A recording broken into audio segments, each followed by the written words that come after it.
आज है date of journey 23rd और 23rd आप जानते हो चल रही है इस समय। और मैं हूँ यहाँ पर, भैया बैठ चुके हैं और हम हैं निकलने के लिए तैयार, क्योंकि सफ़र शुरू हो चुका है केदारनाथ के लिए।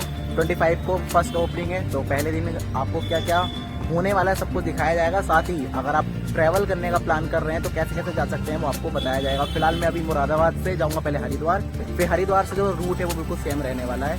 तो आप कहीं से भी हैं, अगर आप केदारनाथ जाना चाहते हैं तो आपको हरिद्वार आना ही पड़ेगा। तो चलते हैं और इस जर्नी को शुरू करते हैं और आपको अपने साथियों से भी मिलवाता हूँ। और ये देखिएगा दोस्तों, हमारे बिने भैया हैं यहाँ पे। बिने भैया से पूछते हैं बिने भैया को कैसा लग रहा है। और बिने भैया आपको कैसा लग पा रहा है, आप जा रहे हो तो ये आप कौन सी बार जा रहे हो केदारनाथ? चौथी तीसरी बार जा रहा नहीं, ये आपका 3rd टाइम है। बिल्कुल सही बात, 3rd टाइम जा रहे हैं बिने भैया, बिल्कुल रोले में। और मैं जा रहा हूँ 5th टाइम। आप करते हैं सोहित भैया से बात। सोहित भैया आपको कैसा लग पा रहा है? मैं जा रहा हूँ 2nd टाइम दोस्तों, बहुत अच्छा लगता है वहाँ जाने पर। यही तो, बस यही तो, सोहित भाई का कोई भी प्लान नहीं था लेकिन फिर भी बन गया। इसे बोलते हैं भोले बाबा की कृपा।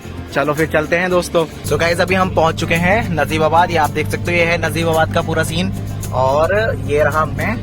तो अभी हम नजीबाबाद पहुंच चुके हैं और अब हमारा जो प्लान है वो थोड़ा सा चेंज हुआ है। हम ऋषिकेश हरिद्वार होकर नहीं जा रहे हैं, अब हम जाएंगे बाया कोटद्वार, क्योंकि कहीं ना कहीं थोड़ा सा छोटा पड़ रहा है, जिसकी वजह से हमारा समय बचेगा और हम टाइम से पहुंच पाएंगे। तो आज आपको एक नया रूट देखने को मिलेगा। मैं इस रूट पे पहले कभी गया भी नहीं हूँ, तो मजा आने वाला। लैंसडाउन वगैरह सब इसी रूट पे पड़ते हैं और हम नजीबाबाद से श्रीनगर। तो गाइस डिसाइड किया जाता है कि नजीबाबाद से कोटद्वार पहुंचा जाएगा, तो हम ये जो रास्ता है वो ले लेते हैं, जो कि काफी खराब होता है। तो गाइस आप ये जो फ्लाईओवर देख रहे हैं ये बना हुआ है मुरादाबाद नजीबाबाद वाली रेलवे लाइन के ऊपर। तो अभी हम बेसिकली रेलवे लाइन को क्रॉस कर रहे हैं, हमारे नीचे ही है। और यहाँ से हम राइट टर्न ले लेते हैं। अगर लेफ्ट टर्न ले लेते तो हम नजीबाबाद रेलवे स्टेशन पर पहुंच जाते और बाद में हरिद्वार के लिए निकल जाते। बट चूंकि हमने यहाँ से राइट टर्न ले लिया है और ये जो रास्ता है ये डायरेक्ट हमें कनेक्ट कर देता है नजीबाबाद कोटद्वार वाले रास्ते पर। यहाँ से फायदा ये होता है कि आपको जो रेलवे क्रॉसिंग है वो बच जाती है। अदरवाइज अगर आप बिल्कुल सीधे चले जाते तो आपको जो रेलवे क्रॉसिंग थी वो भी पार करनी पड़ती। तो यहाँ से ये बेनिफिट मिल जाता है। तो गाइस आप देख सकते हैं रीप भैया क्या कर रहे हैं, क्योंकि वैगनार का जो रिम है वो मुड़ गया और पंक्चर हो चुका है। तो हमें यही उम्मीद थी इस गाड़ी से और यही आप देख सकते हैं टायर की हालत। तो अभी सीन कुछ ऐसा है कि भाई बहुत ज्यादा मतलब पता ही नहीं लगा कब पंक्चर हो गया। मैं तो चलाने में मस्त था और आप रोड देख सकते हो भाई कितना शानदार सीन है। तो अब देखते हैं हवा डलेगी नहीं डलेगी। अगर हवा डलेगी तो अच्छा ही है, अदरवाइज सोचते हैं कुछ और, क्योंकि जो स्पेयर व्हील है ना उसकी हालत बहुत ज़्यादा खस्ता है। तो कहीं ना कहीं हमें इसको ही सही करना पड़ेगा। और यहाँ से कोटद्वार लगभग 15 किलोमीटर अभी भी बचा है। सिद्धवली यार। तो गाइस अभी हम आ चुके हैं फाइनली सिद्धवली टेम्पल के लिए। आप यहाँ से राइट मुड़ जाओ और ये देखो, बट अभी हमें नहीं जाना है। तो यहाँ से यहाँ छोड़ देते हैं आपको ऑटो, बस फिर ये पुल है, इस पुल को आप पार कर लोगे बस भाई। सामने ही आप ये जो देख रहे हो टेम्पल दिख रहा होगा, बस ये टेम्पल है जिसकी बहुत ज़्यादा मान्यता है, क्योंकि यहाँ पर हनुमान जी ने दर्शन दिए थे। ये सबसे बड़ी बात है, इसमें यहाँ पे लोग दूर दूर से आते हैं और यहाँ से ट्रेन भी चलती है सिद्धवली जनशताब्दी।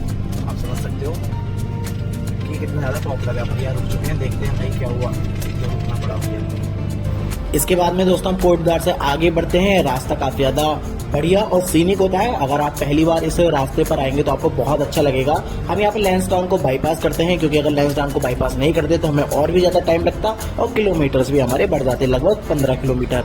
उसके बाद में हम आगे बढ़ते चलते हैं। पौड़ी होते हैं, पौड़ी से एक और रास्ता कटता है, लेकिन आपको जाना है श्रीनगर वाले रास्ते पे और हम श्रीनगर की तरफ मुड़ जाते हैं। तो ये जो रास्ता है काफी ज्यादा बढ़िया है। रात में भी आप यहाँ पे ड्राइव कर सकते हो, बट इतना ज्यादा सेफ नहीं रहता है। अगर आप बाइक से हैं तो मैं बिल्कुल मना करूंगा, आप यहाँ पर बिल्कुल भी ड्राइव ना करें अगर आप बाइक से हैं। अदरवाइज अगर आप कार से हैं तो एक बार वो आप रात में भी ड्राइव कर सकते हैं। तो चलते हैं अभी आगे, काफी लंबा सफर है।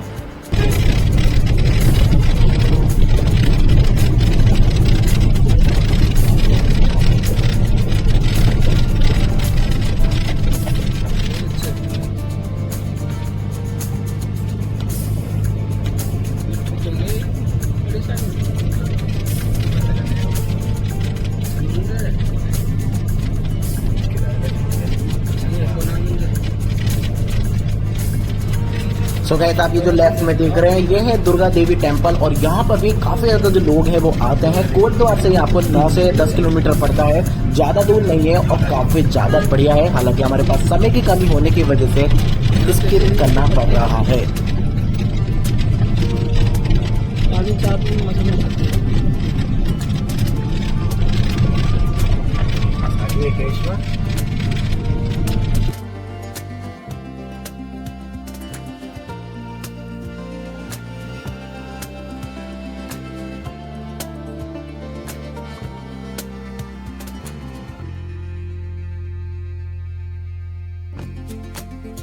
मैं अभी आ गया हूँ लवी भाई के साथ। देखो ये लवी भाई हमारे, और पीछे है शिवम भाई।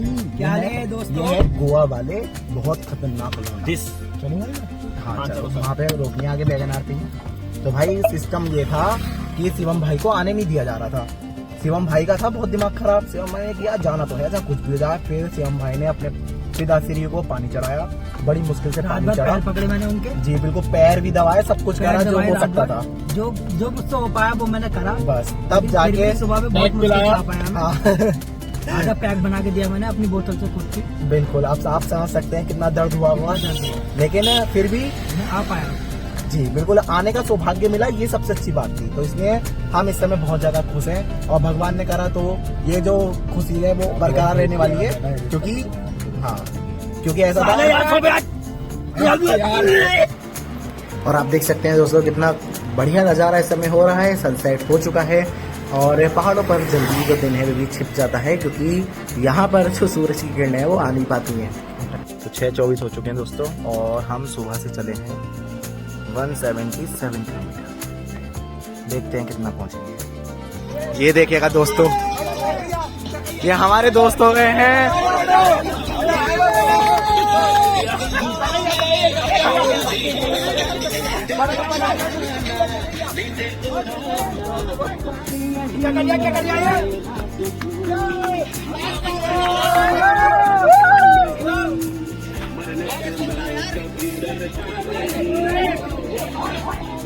कितनी भीड़ हो गई, कितनी हो गई भीड़।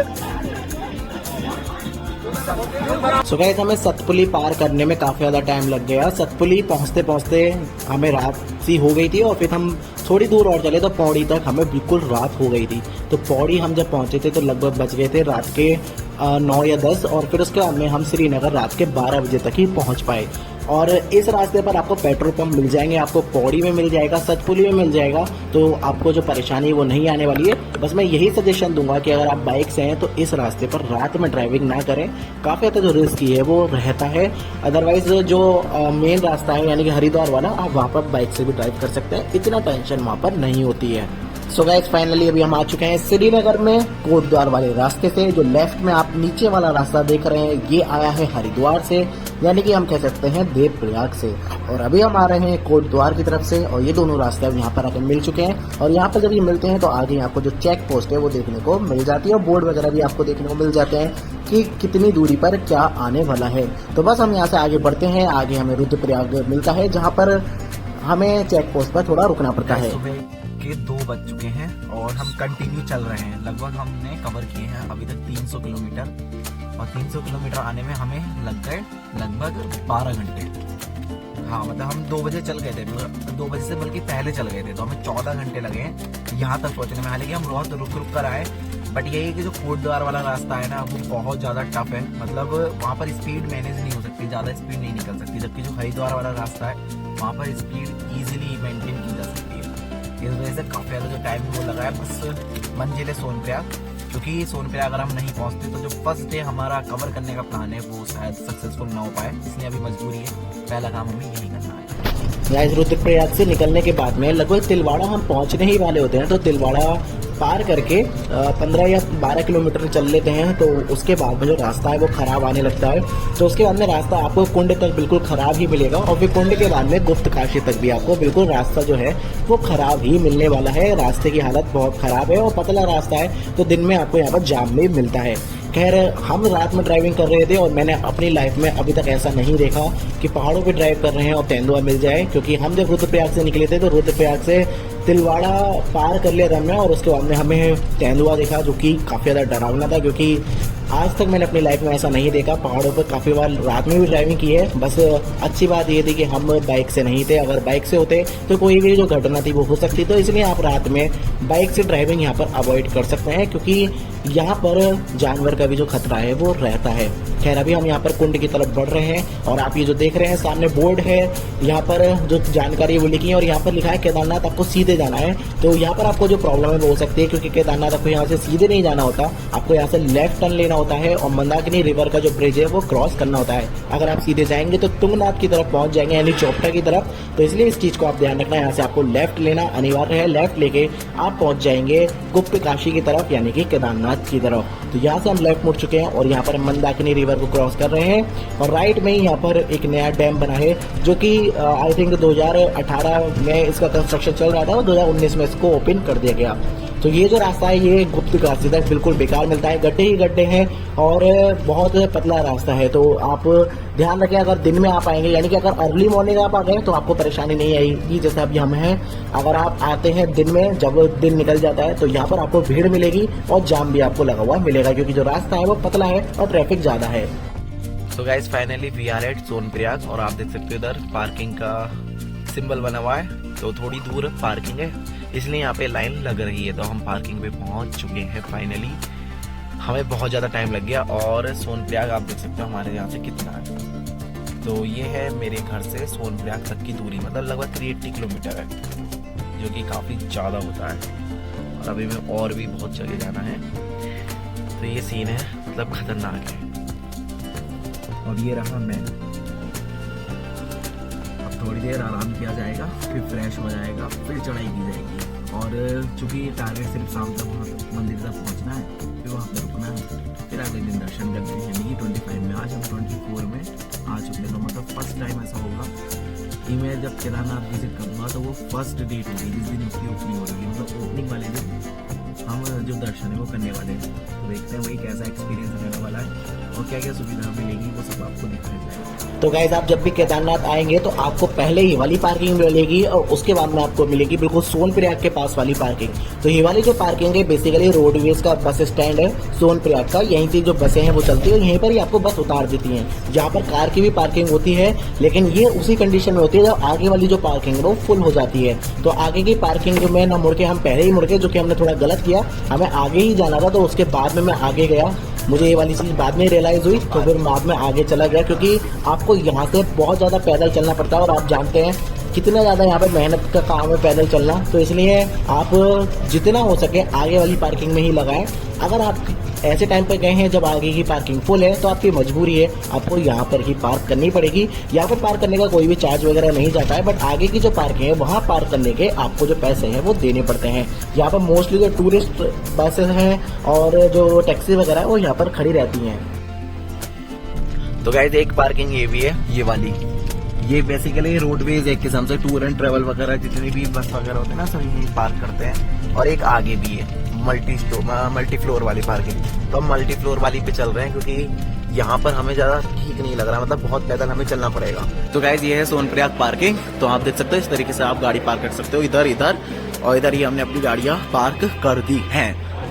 तो अब चलते हैं और इधर का व्यू दिखा देता हूँ आपको। सामने देख सकते हैं आप मंदाकिनी रिवर और ठंड यहाँ पर काफी ज्यादा है। आज है 24 अप्रैल और 25 को जो कपाट है वो खुलेंगे। तो अभी आज का दिन है हमारे पास ऊपर केदारनाथ तक पहुंचने का, जिससे कि हम कल एकदम लाइव दर्शन कर पाए। तो आप देख सकते हो कितनी ज्यादा भीड़ है यहाँ पे। और ये है मल्टी स्टोरी पार्किंग, जो कि काफी बढ़िया है, मल्टी फ्लोर पार्किंग। तो ठीक है, इस वीडियो को यहीं पे एंड करते हैं। आपको पता लग गया होगा और मैं बता देता हूँ बाकी। अभी मैं हूँ सोनप्रयाग पार्किंग में, ये पूरा पार्किंग का एरिया है। और यहाँ पर पार्किंग करने का सिस्टम ये हो गया है अब कि पहले 24 आवर्स के लिए आपको 100 रुपीज देने होंगे और उसके बाद में जितने भी एक्स्ट्रा आवर्स बढ़ेंगे, मतलब जितने भी 12 आवर्स एक्स्ट्रा बढ़ेंगे तो 50 रुपीज आपके चार्ज जाएंगे। जबकि मैंने लास्ट टाइम पार्क करा था तो 100 रुपये 12 आवर्स के थे, तो मतलब हर 12 घंटे पे 100 रुपये आपको देने हो रहे थे। तो थोड़ा सा यहाँ पर अब जो प्राइस है उसमें डिस्काउंट आया, बस ये कह सकते हैं।